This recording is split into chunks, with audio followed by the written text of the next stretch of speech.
오늘 보실 성경 말씀은 베드로전서 4장 7절로 11절을 보시겠습니다. 만물의 마지막이 가까웠으니 그러므로 너희는 정신을 차리고 건신하여 기도하라. 무엇보다 뜨겁게 서로 사랑할지니 사랑은 허다한 죄를 덮느니라. 서로 대접하기를 원망 없이 하고 각각 은사를 받은 대로 하나님의 여러 가지 은혜를 맡은 선한 청지기 같이 서로 봉사하라.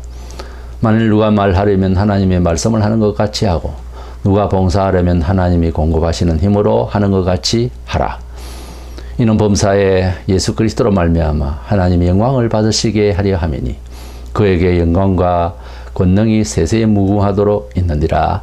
아멘. 만물이 마지막에 가깝다.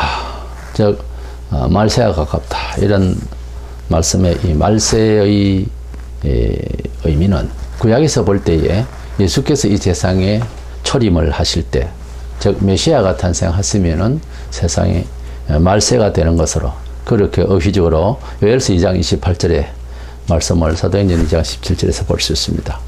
그래서 예수께서 오신 것이 구원의 시작이면서도 또한 구약의 예언자들이 볼 때에는 그것이 말세라는 표현으로서 그렇게 설명하고 있는데, 예수님께서 이 세상에 오신 것은 복음을 통해서 죄인이 구원을 받게 하기 위한 하나님의 계획된 그런 섭리였는데, 예수님께서 오셔서 예수님을 믿으면은 속죄함을 받고 영생을 얻고, 믿지 아니하면은 맨 그대로 갖고 있는 죄 때문에 문제와 자범죄로 인해서 멸망을 받는다.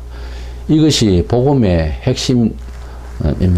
그래서 복음이라고 하는 것은 듣는 자는 구원을 받고 안 듣는 자는 그냥 무관하다는 것이 아니라 믿어야 하고 믿지 아니하면은 심판을 받는다라고 하는 말씀이 복음의 양면성의 그 내용입니다. 예수께서 몸으로 이제 성천하신 이후에 재림을 하실 그날의 날짜에 대해서는 본인도 모르시고 천사들도 모르고 오직 하나님 아버지만 아신다고 마태복음 24장 26절에 말씀하셨습니다. 그래서 날짜에는 우리가 알 바가 아니라고 사도행전 1장 7절에 우리 성도들은 하나님의 아들 예수 그리스도를 어떻게 잘 믿고 살 것이냐에 중점이 있는 것이지 언제 오실 것이냐 하는 날짜에 그렇게 연연하거나 연구를 할 일이 아니라는 겁니다. 오직 말세의 때를 살아가는, 즉 예수 그리스도와 함께 살아가는 구원의 복된 시대요, 또한 믿지 않으면은 심판을 받는 시대가 되었다고 하는 이런 역사관을 가지고, 즉 종말론적 사고방식을 가지고 신앙생활을 잘 해야 되는 것입니다.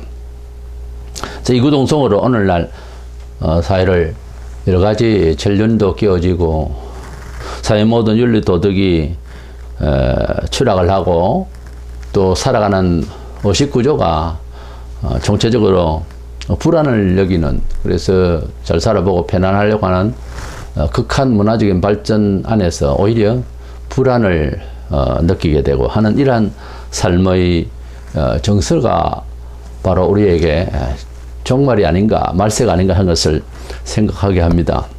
이래서 예수 안 믿는 사람들도 뭐 세상이 말세다 그런 말을 하게끔 하는 이런 시대를 우리가 살고 있습니다. 그렇다면 이런 시대에 대처하는 신앙의 요소가 어떤 것인가? 오늘 베드로가 지나고 있는 이 말세에 대처하는 이 신앙의 요소에 대해서 몇 가지 말씀을 나누고자 합니다.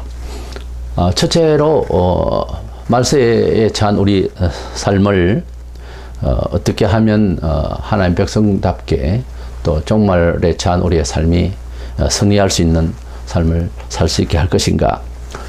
첫 번째로는 무엇보다 신앙생활에 있어서 기도 생활이 중요합니다. 종말에 가면은 사람들이 기도를 하지 않기 때문에 믿음 생활이 온전하게 되지를 않는다는 거죠. 누가복음 18장 8절에 인자가 올 때에 세상에서 믿음을 보겠느냐 그렇게 말씀하셨습니다.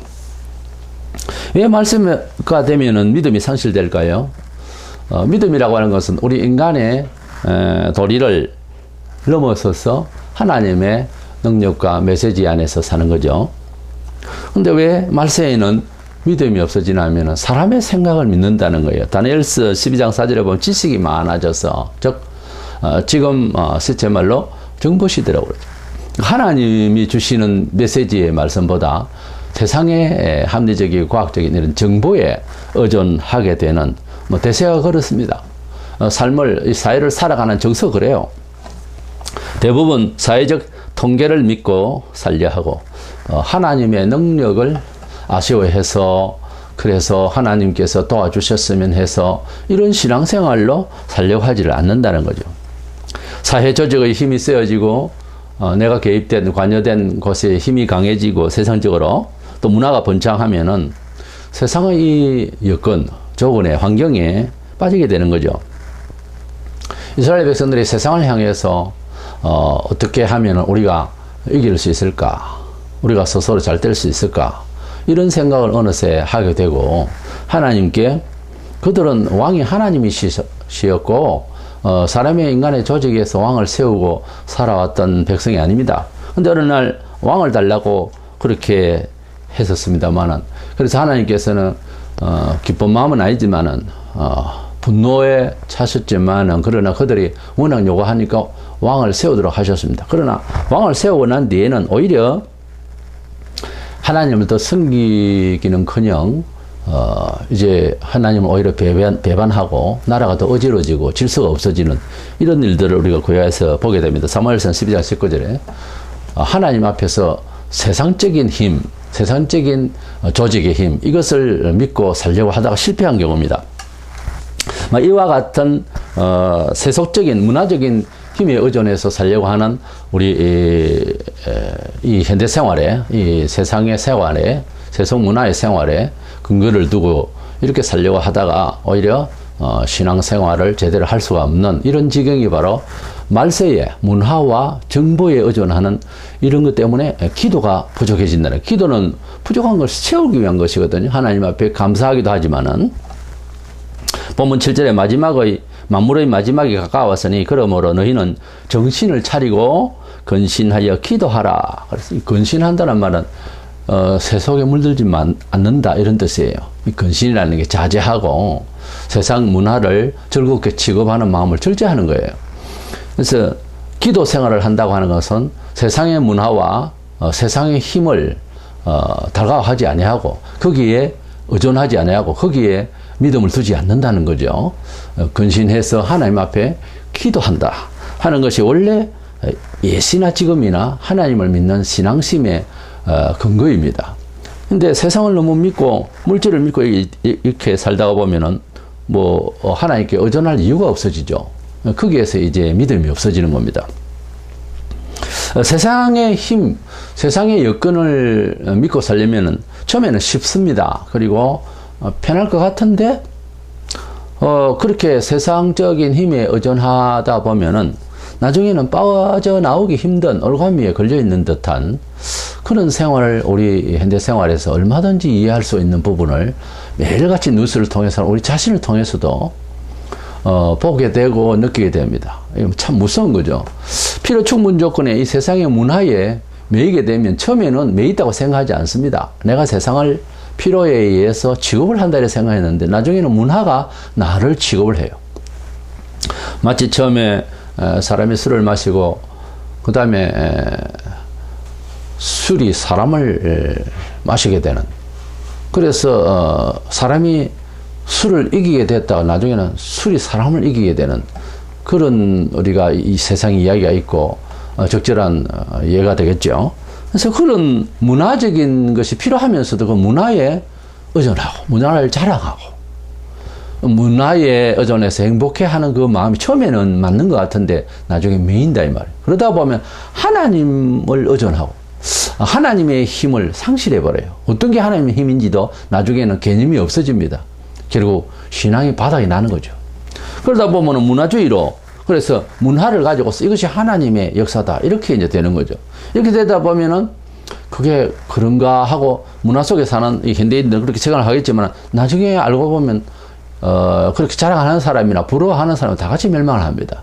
이것이 바로 이제 세상의 문화 번영주의라고 그런 신학을 펴거나 그런 설교나 그런 주장을 이제 하고 듣고 이러다 보면은 상당히 위험한 곳으로 빠지게 되는 거죠.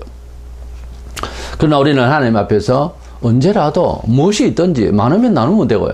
또 없으면 기도하고, 이래서 필요한 것을 하나님께 간구하라고, 그렇게 주님은 기도를 하라고 누차 말씀을 하셨습니다. 누가복음 11장 13절에 너희 하늘 아버지께 구하는 자에게 성령을 주시지 않겠느냐고 말씀하셨습니다. 우리가 하나님의 백성이라고 하는 것은 성령으로 중생했고 또 성령님의 감각으로 진리 안에서 살도록 그렇게 하는 것입니다. 성령님이 빠지면, 성령님의 감화와 지혜와 감각이 빠지면은 결국 인간의 본성은 세상을 살아가는 문화주의로, 과학적으로, 합리적으로, 통계적으로 살 수밖에 없죠. 그러면 불안해서 아무것도 안 되잖아요. 그런 생각, 저런 생각이 없는 사람은 이제 정신분열이거나 문제가 있는 사람이지만, 세상을 열심히 그래도 나름 살려고 하는 그런 그 삶의 그 역동성은 어디 나옵니까? 어떤 믿어 의심치 않는 어떤 통계를 믿든지 과학을 믿든지 어떤 여건을 믿든지 어떤 믿음이 있어서 그렇게 사는 것이지, 아무 생각이 없으면은 낙심을 하고 사는 사람이죠. 그러나 열심히 나름 살고 있는 사람들은 통계에 의해서 이익과의 어떤 상대적인 이런 문화적인 감각을 가지고서 자기가 행불행을 느끼는 이런 정도로 사는 거죠. 근데 그것이 기독교 안에서, 신앙 안에서 특별히 말세를 살아가는 사람의 정신이냐 이 말이에요. 그것은 고쳐져야 할 부분, 그것은 하나님 앞에서 바뀌어져야 할 부분입니다. 문화 성공을 기도하고 축복받기를 원하는 이런 시대에 우리가 교회사에도 살고 있어요. 사실 이 문화 풍요는 만족해 본 사람은 알겠지만 상당히 즐겁고 행복할 수 있어요. 그러나 그것을 통해서 계속되어지는 이 세상의 여러 가지 시험과 위험과 미래에 대해서 자신 있게 답을 할 수는 없는 것입니다. 문화라고 하는 것은. 그 때문에 항상 문화도 필요할 만큼은 있어야 되겠지만 하나님이 우리와 함께 하시고 성령님이 지혜를 주시고 지각을 주시는 것이 더 중요합니다. 그래서 현대는 기도보다 과학적, 문화적 혜택에 푹 빠져서 그 원리대로 정서를 아예 그렇게 맡깁니다. 그렇게 평강을 얻으려고 합니다. 가령 아침에 기도 시간보다 아침 일찍 일어나서 헬스를 간다든지, 그렇게 해야 잘 산다라고 하는 생각을 하는 거죠. 내 건강을 위해서 헬스를 한다. 기도보다 뭐 일찍 나가서 돈벌이를 한다. 뭐 이런 식으로 새벽 기도보다는 일찍 나가서 돈을 벌어야 된다. 이런 식으로 사는 것이 이제 그리스도인이 종말을 죄서 이제 살아가는 태도가 아니라는 거죠.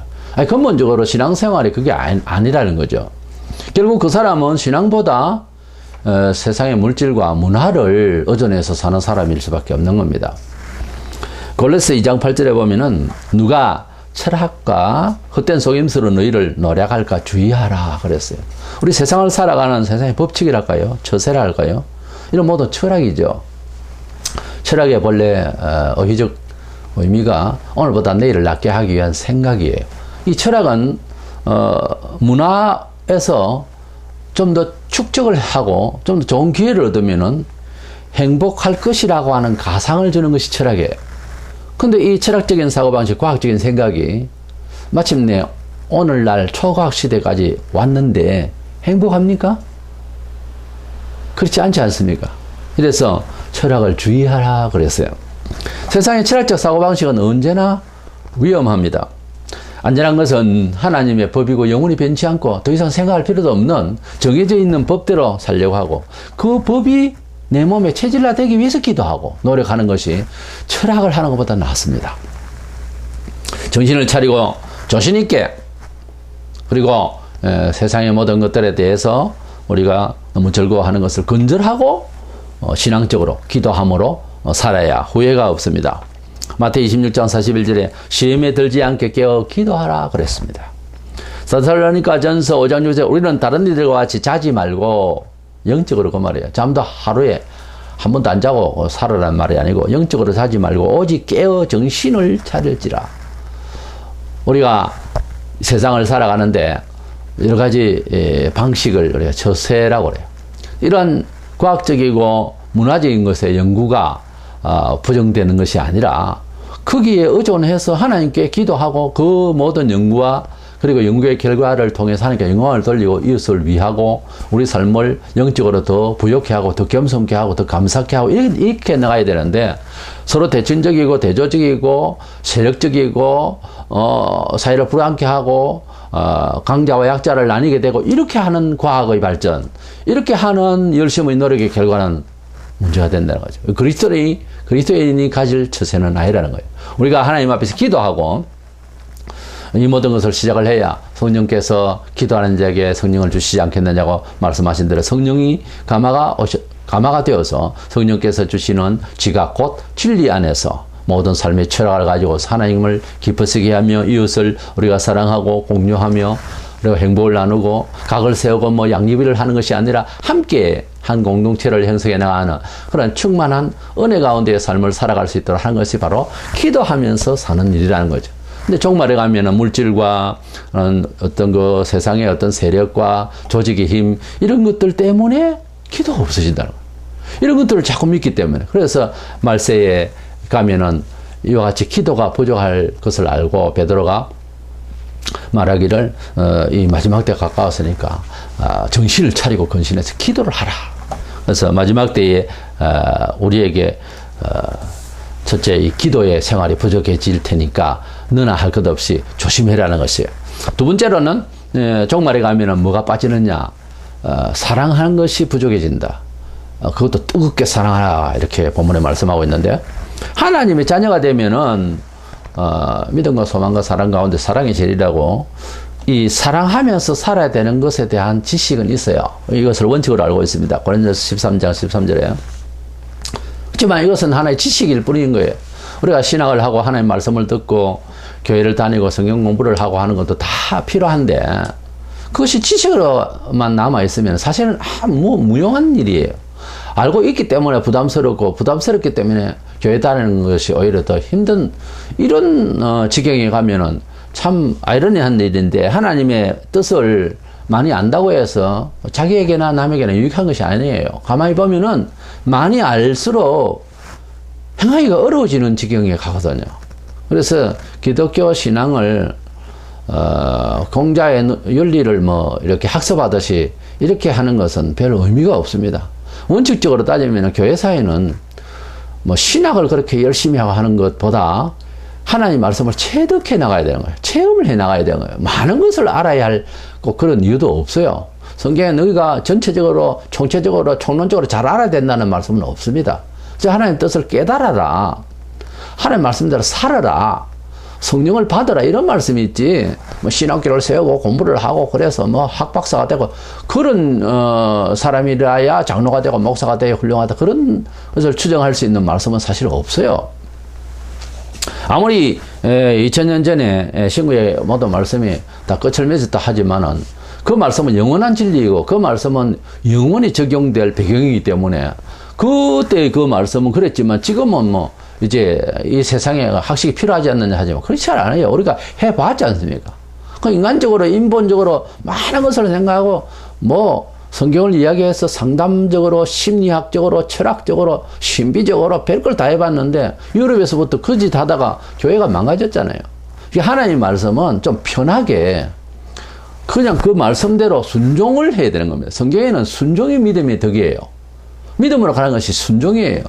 내가 하나님 말씀을 하셨는데 그 말씀을 내가 믿겠다 하고 순종하는 것만큼 귀한 것이 없어요. 그래서 우리는 믿음에서 믿음으로 이른다. 믿어야 그것이 믿어진다는 거예요. 이것이 성경이기 때문에 믿으려 하면 공부를 해라. 그건 아니에요. 그냥 들으면 하나님 말씀이다 이렇게 생각되어지면 그 다음부터 믿고 순종을 해야 되는 거예요. 말세가 되면은 이 뜻을 알고도 사랑뿐만 아니겠죠. 특별히 중요하다는 이 사랑이 되어져야 되는데 안 된단 말이에요. 이것은 알기는 아는데 안 된단 말이에요. 이것이 마지막 때의 현상인데 왜 그럴까요? 왜 말세가 되면은 특별히 이 성도들의 참 사랑을 사실 우리가 3, 40년 전만 해도 분위기를 웬만한 사람은 다 알 겁니다. 그때는 참 우리 성도들이 순수한 그런 그리스도의 사랑을 나누었었어요. 초대교회 보세요. 예수 믿고 난데 종교인이네 어떻네 사회적으로 괜찮네 이렇게 스스로 자기 영광주의를 살다가 예수의 복음을 듣고 완전히 깨어지니까는 눈이 열리는 겁니다. 가난한 사람이 보이는 겁니다. 부자들은 자기 재산을 내놓고 팔고 이래서 이제 서로 나누는 겁니다. 이런 생각이 자연스러워졌죠. 지금도 마찬가지로 은혜를 받게 되면은 어떻게 하면 옆에 사람을 나보다 낮게 여기고 높여주고 축복하고 막 그런 마음이 막 듭니다. 근데 내 사랑을 받는 사람은 저하라 하고 막 받지만 어떻게 이렇게 나를 도와줄까? 뭐 이런 생각이 나중에 들 정도로 아주 강력한 뜨거운 사랑으로 막 하게 되어 있어요. 성령께서 임재하시고 하나님의 뜻을 바로 깨닫게 되면은 아주 사람을 뜨겁게 사랑하게 되어 있어요. 불쌍히 여기고 아주 사랑해야 됩니다. 뭐 마치 나 종처럼 그렇게 막 떠받들려고 그래요. 이것이 그리스도의 사랑이 임재하면 그렇게 되는 겁니다. 근데 말세에 왜 안 되죠, 이게? 이게 왜 안 됩니까? 안 되는 이유가 뭐냐 하면은 뭐 다른 이유보다 하나님이 우리를 사랑하신 흔적을, 하나님이 우리를 사랑하신 것을 까먹어서 그래요. 잊어서 그렇습니다. 천국에서 영생할 것이다 하는 이 소망이 희미해지면 사랑이 없어져요. 왜냐하면 그 천국의 소망, 천국에서 영원히 살게 될 것은 하나님의 그 크신 사랑을 받아서 죄사함을 받고 하나님 주신 아들을 주신 그 사랑에 의해서 내가 천국을 가게 됐다. 이게 함께 묶여지거든요. 하나님의 사랑의 결과니까. 근데 이거 천국이 희미해지고 영생이 희미해지는 생각, 세상이 좋아지는 생각부터 가면 하나님의 그 사랑을 잊게 되니 사람을 사랑할 이유가 없어지는 거예요. 천국을 가게 되면은 무조건 좋아지고 정말 사랑하게 됩니다. 가령 전에서 졸업여행이라고 이제 서울을 오게 되거나 또 멋진 외국 여행을 우리가 가게 되면 가기 전부터 기분이 좋아집니다. 왠지 웬만한 일에는 좀 남들 봐주고 싶고 그런 생각, 여유가 생길 수 있잖아요. 즐거우니까, 뭔가 더 찾았으니까, 뭔가 희망이 더 크니까, 그렇죠? 천국의 영생에 대해서 그 감각이 충만하면은 자연히 이웃에 대한 여유를 사랑을 하게 되었어요. 왜? 너무 좋은 것을 가게 됐으니까. 너무 하나님께서 그 크신 사랑으로 이 못난 죄인을 사죄하시고 어렵다 해주시니, 이게 뭐 기분이 이런 말로 다 알 수 없는 그 즐거움 때문에 그렇게 사랑할 수 있다는 거죠. 말세가 되면 왜 이웃을 사랑하지 못할까? 그 하나님의 크신 사랑과 그 결과에 대해서 잊혀져서 그래요. 우리 성도가 뜨겁게 사랑하며 긍휼히 여기고 살아가야 하는 이유는 하나님이 우리를 그만큼 사랑했기 때문이라고. 요한일서 3장 16절에 그가 우리를 위하여 목숨을 버리셨으니 우리가 이로써 사랑을 알고, 예수께서 우리를 위하여 목숨을 버리셨잖아요. 우리도 형제를 위하여 목숨을 버리는 것이 마땅하니라 그랬어요. 우리가 하나님의 그 사랑을 체험을 하고 그 사랑의 결과에 대한 내용을 마음에 전율을 느끼면서 내가 하나님 나라의 백성이고 하나님 나라에 갈 것이라는 것이 확신이 되어지고, 마치 옷을 완전히 갈아입은 듯이 그렇게 내 자신이 확신이 되어지면은 이웃을 사랑해야 된다는 거예요. 그 큰 사랑을 받았기 때문에 그렇게 반등이 난다는 거예요, 반응이. 근데 그 사랑을, 그 소망을 잊히니까 이웃에 대한 사랑의 감각도 약해진다는 거예요.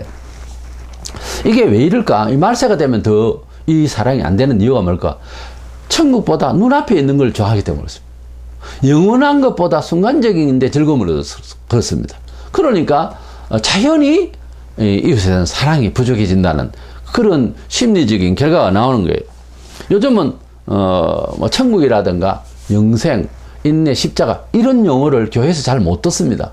그러니까 자연히 하나님의 크신 사랑이 뭔지에 대해서 불분명해지는 거예요. 실컷 해봐야 교회 와서 어떻게 하면 잘 살겠느냐, 복을 받겠느냐, 아마 이런 식으로 저런 식으로 심리적으로 어떻게 마음을 가지고 어떻게, 이런 이야기를 좀 많이 듣게 되다 보니까 하나님께서 굳건하게 역사하시고 정말 언약해 주신 그런 내용은 잘 못 듣고, 또 영원한 천국에서 살 것에 대한 이 소망과 그 하나님이 우리를 사랑하실 적에 어떻게 사랑하셨는가를 좀 더 실제적인 내용으로서 매일같이 이렇게 깨달아야 되겠는데 그것이 안 되는 거예요. 효자가 되려면은 제가 나이가 들어서 생각이 드는 건데, 부모가 어떻게 키워주며 어떻게 자식을 사랑하는가를 자식이 알도록끔 설명해야 될 것 같아요, 어려부터. 그래서 효는 가르친다는 말이 뭔가 하니까 너는 이렇게 효를 하라, 이거보다 내가 이렇게 너를 위해서 돕고 있다 라고 하는 것을 의식화시키고 하면, 그래서 커서 부모님이 이제 사랑을 받고 자식으로부터 효를 받는 것을 가만히 보면은 자식이 부모에 대해서 생각을 깊이 많이 한다는 거예요.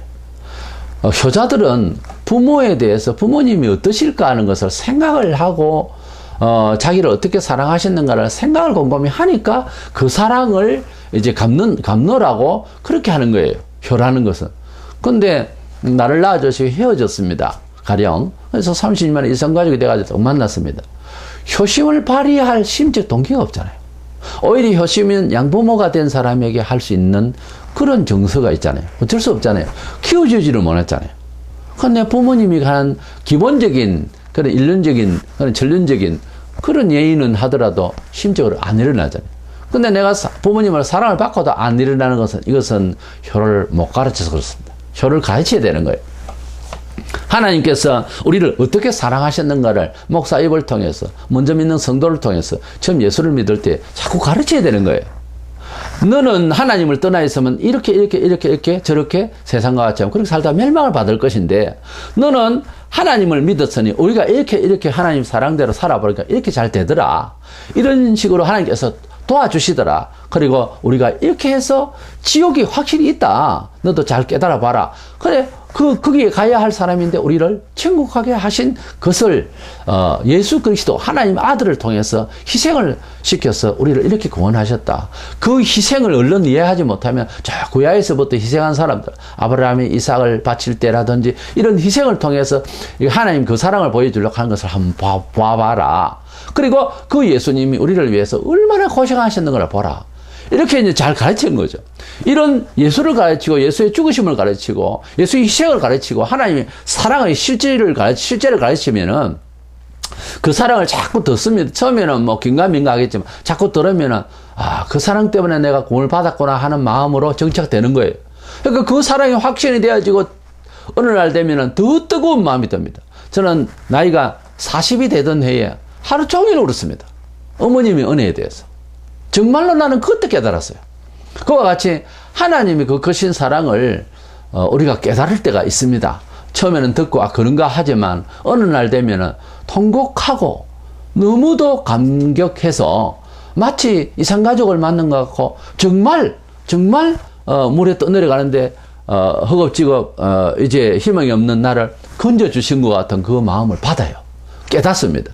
이것이 진정한 하나님의 사랑을 체득한 일이죠.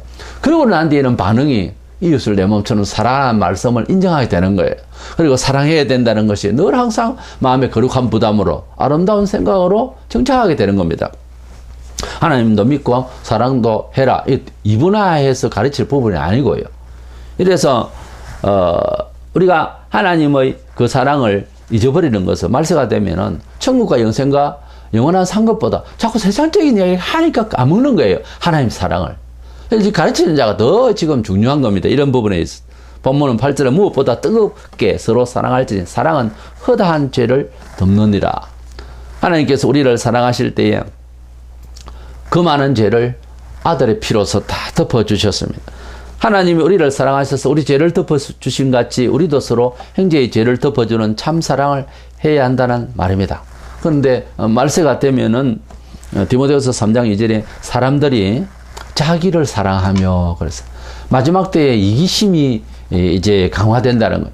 자기를 사랑한다는 것은 남은 모르겠고 나만을 위한다는 이런 이기심, 이런 개인주의 이런 것들이 이제 말세에 배만해지면서 이웃을 사랑할 여가가 없어지는 거죠. 이게 왜 그럴까요? 기도가 부족해지면은 자연히 이기심으로 살게 됐어요. 우리가 기도 생활을 많이 하다 보면 옆 사람이 생각납니다. 기도는 결국은 하나님께 예배하는 정신이거든요. 하나님을 만나면 자연히 옆을 생각하게 됐어요. 자연히 사람을 생각하게 됐어요. 옆 사람을. 자연히 이웃을 생각하게 됐어요.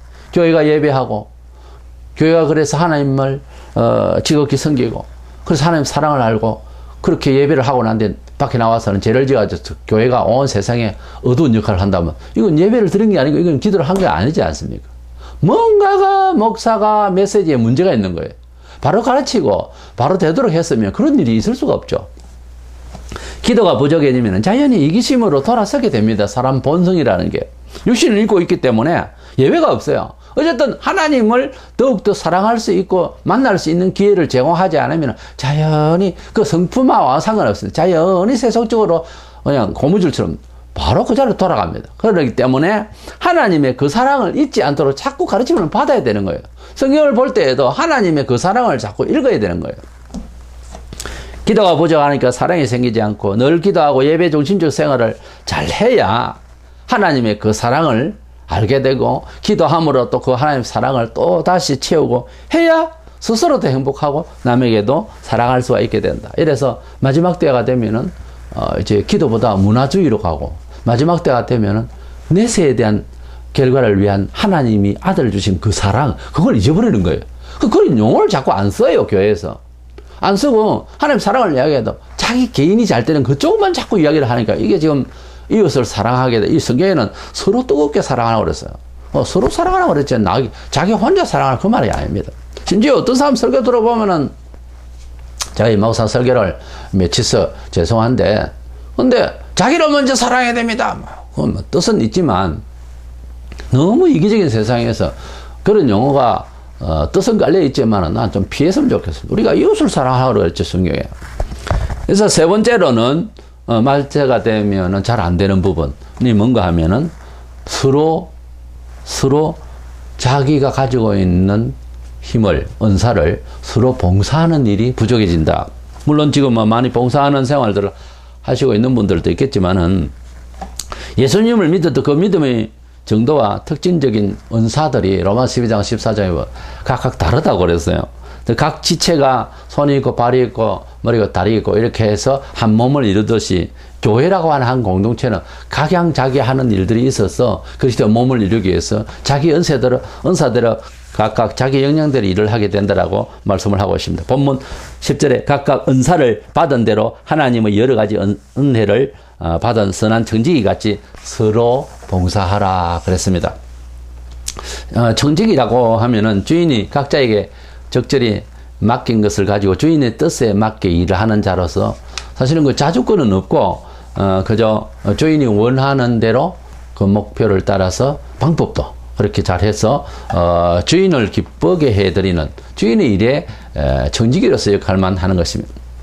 하나님께서 성도들에게 이와 같이 교회라고 하는 공동체 그리고 교회라고 하는 이름으로서 교인으로서의 세상을 살아가는 태도에 있어서 어떤 역량들을 다 주셨는데 우리가 천성이라고도 할 수 있고 그것도 좀 개발할 수도 있는데 각각 특징들이 있습니다. 노래를 잘하는 사람, 정치를 잘하는 사람, 운동을 잘하는 사람, 뭘 잘 만드는 사람 그와 같이 이렇게 자기 역량들이 있는데 이것을 통해서 일을 하는데 중요한 것은 고린도서 7장 7절에 보면 각각 하나님께 받은 자기의 은사가 있으니 이 사람은 이러하고 저 사람은 저러하니라 이렇게 각각 다르게 있는데 중요한 것은 이 일을 하기 위해서는 우선 자기의 이 일이 자기 것이라고 생각을 하지 않고 주인의 것이다. 주인이 원하는 것을 하기 위해서 나에게 재료를 줬다. 이렇게 생각하는 것은 그렇게 쉽지는 않습니다. 이렇게 생각하는 생각이 진짜 성도로서 하나님의 백성으로서 자기 정체성을 바로 깨닫는 거예요.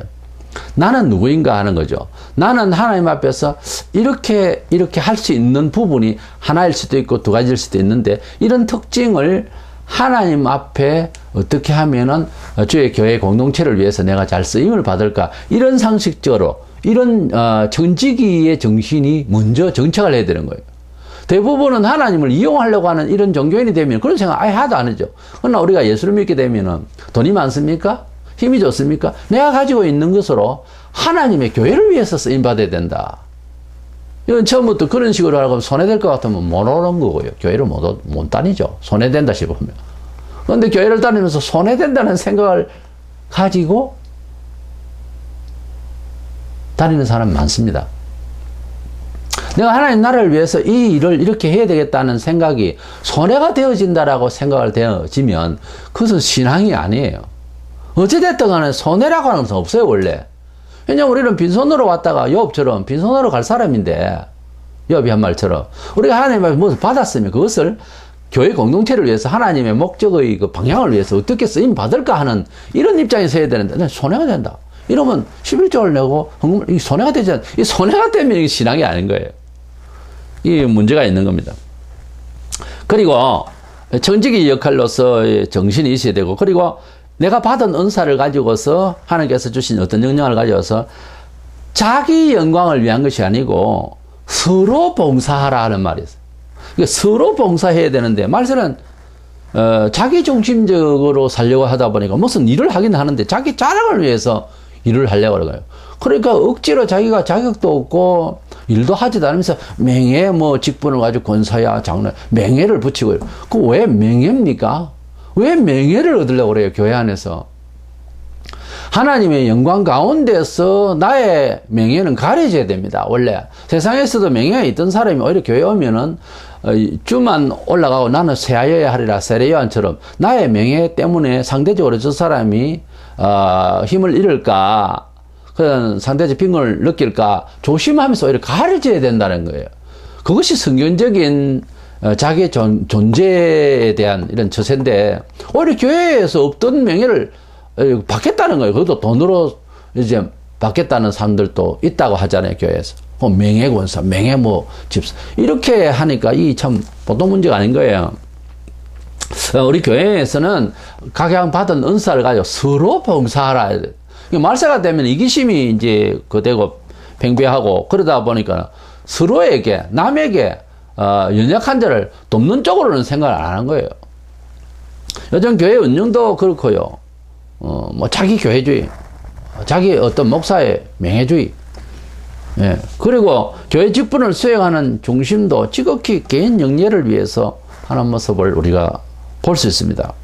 그러다 보니까 자연히 교회에 와서도 세상에서도 별 볼 일 없는 사람이 교회에 와서도 왕따를 당하고 그래서 끼리 문화 형성이 되어지고 교회가 더 심하고 이러면 이건 교회의 본질적인 교회의 공동체 한 몸을 이룬다는 개념이 아니지 않습니까? 우리는 하나님의 은사대로 봉사할 때 그거 참 힘든데 자기 과시를 하는가 조심해야 되는 거예요. 자기 과시를 위한 것이 아니고 나의 봉사를 통해서 하나님께 영광을 돌리고 교회 전체 공동체에 유익해야 되는 거예요. 교회의 즐거움을 위해서 일하는 것이 나의 즐거움이어야 합니다. 어떤 땀을 흘리고 간단하게 청소를 하는 일이라도 이 일을 통해서 사람들이 이 깨끗한 데 앉게 되니 얼마나 좋을까 하는 것이 내게 즐거움이 되어야 되는 거예요.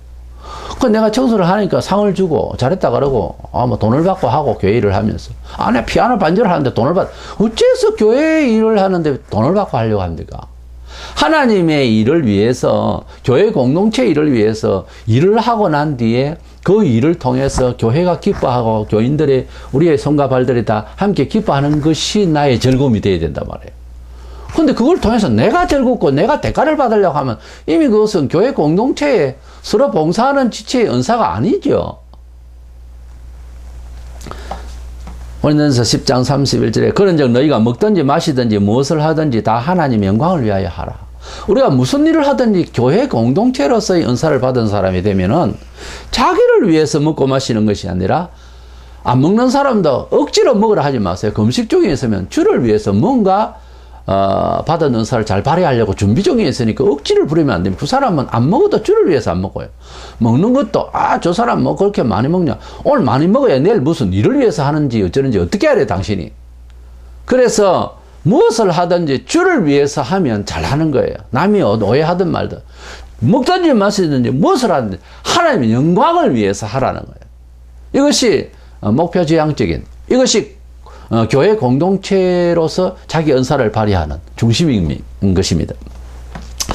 그래서 이 말세가 되면은 문화적인, 합리적인, 또는 과학적인 이런 걸 통해서 살려고 하니까 기도보다 조직을 해서 힘을 만들고 문화적인 것을 위해서 아침에 기도 시간보다 헬스를 가서 내 몸을 생각을 해서 내가 스스로 컨트롤하겠다 그러고 기도 생활보다 아침 기도보다 아침 일찍 내가 돈을 벌이겠다 이런 식의 세상이 되다 보니까 이 말세에 기도 생활이 없다 보니까 신앙생활이 안 되는 거예요. 성령의 감화의 시간이 없단 말이에요. 그리고 이 세상에 온갖 것을 다 의지하고 이렇게 살다 보니까 그 욕심이 생겨 하다 보니까 이웃을 생각할 시간보다 자기 자신만을 이기심으로 이웃을 사랑할 수가 없는, 사랑하는 것 같은데 형식적으로 뜨겁게 사랑하라 했거든요. 뜨거운 사랑은 아니고 그냥 형식적으로 안 하는 것보다 좀 낫겠지만 그런 식의 생활은 세상에도 하거든요. 이렇게 또 교회 안에서 봉사를 해도 너무 자기 영광주의를, 자기 은혜주의를 하니까 이게 못하는 사람은 부담스러워지는 끼리 문화가 형성되고 서로 봉사하고 서로 소통이 돼야 되는 게 교회입니다. 아무리 세상에 왕따를 당하고 아무리 세상에 힘을 잃고 한양 늘 상대감으로 사니까요. 상대 빈곤의식으로. 그러던 사람 교회 오면은 너무 세상적으로 내가 잘하고 있는 국회의원이요, 저 사람은 뭐 높은 사람이요, 저 사람은 돈 많은 부자요, 이래도 교회에 딱 오니까 그게 아닌 거예요. 너무 하나같이 식구같이 대해주니까 날 것 같은 거예요. 그게 교회가 돼야 되거든요. 그렇게 돼야 되는 거예요, 교회가. 왕따, 끼리 문화, 이거는 말이 안 되는 거예요, 교회 안에서. 원리가 한 몸이 그렇잖아요. 그러다면 이제 상처를 받고 이래 되면은 뭐 손이나 발이나 이런 데서 이제 흉터가 생기거나 크게 상처를 입어서 단절이 되거나 썩거나 이래 되는 부분이죠, 몸이. 그거와 같은 거예요. 교회에 붙어 있기는 있는데 상처를 받고 충격을 받고 잘리고 썩어가 있고 이런 상황이 소통이 안 되고 말이죠. 같이 피가 안 흐르고 굳어져서 결국은 자르는 수밖에 없는 이런 상황이 되면 안 된다는 말이에요. 그래서 말세에 이런 기도하는 일, 서로 사랑해야 되는 일, 또 이제 봉사를 하되 부담 없이 서로 하나가 될 수 있는 이런 봉사, 이런 것이 잘 안 된다는 거예요, 말세가 되면. 그래서 우리는 말세에 대처하는 신앙 요소 중에 기도와 서로 뜨겁게 사랑하는 것과 그리고 서로 봉사하는 이런 중심을 회복해서 이 마지막 시대에 나도 좋고 우리 성도들도 좋고 세상도 우리를 볼 때 본이 되는 이런 삶을 구축할 수 있는 저와 여러분 되시기를 축원합니다.